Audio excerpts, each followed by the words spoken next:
Art, good morning. This is Bill Collins. I'm the owner of the Northport Creek Golf Course. I'd like to introduce Jerry Matthews, who is the architect for this lovely course. Jerry?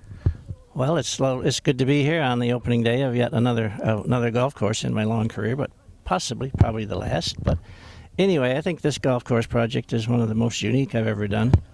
For the following reasons was that Mr. Collins here, he started out with the concept of providing electricity through solar power here, and when we discussed it on the first day, my mind said this isn't going to happen. But he had some gentlemen there that also were in that business, and they said it could happen. So I doubted it considerably, but it actually has happened, and we do have solar power, solar panels now on hole number 2 that are providing energy for the adequate electricity, as I understand it, for the irrigation system, which in itself is a story.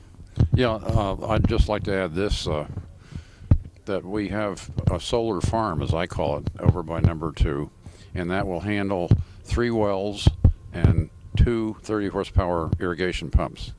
And we haven't put them in yet, but over here we're going to have 2 computer-controlled solar panels that will handle the clubhouse and charging the electric carts. The one thing we haven't been able to handle are all the diesel-powered tractors that we need for cutting the lawn.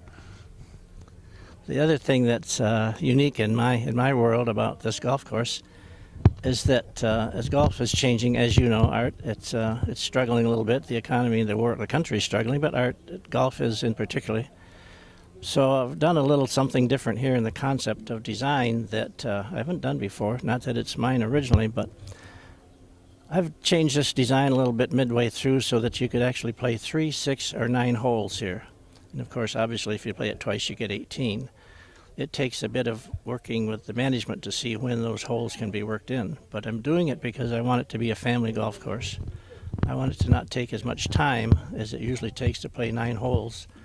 And I want families to be able to come out at 7 or 8 or 9 o'clock at night and play 3 holes or 6 holes or whatever works out, totally depending on the field that's already playing on the golf course. But I think it'll work.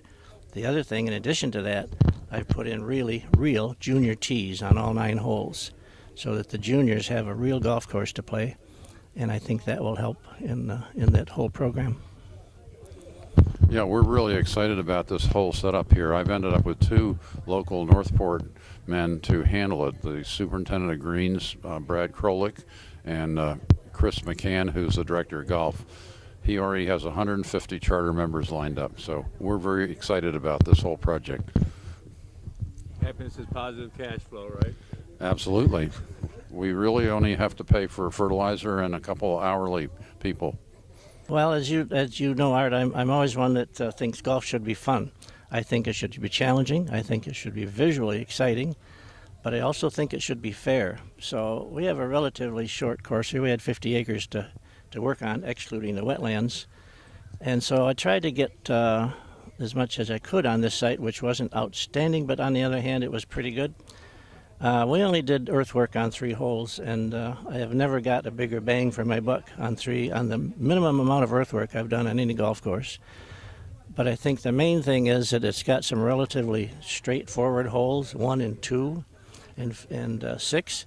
But it's got some, like number 2. If you overshoot number 2 green, you're in an awful lot of trouble. If you don't stay right on number 5, you're in trouble the entire golf hole. Obviously, on number 8, if you don't clear the wetlands, you're in trouble. But that's obvious. But number 9 is a great finishing hole, but everything slopes left into the wetlands, and it takes a demanding tee shot to score on that one. So there are some holes here that are a little different. Number 7 is a tricky little golf hole. It's only about 340.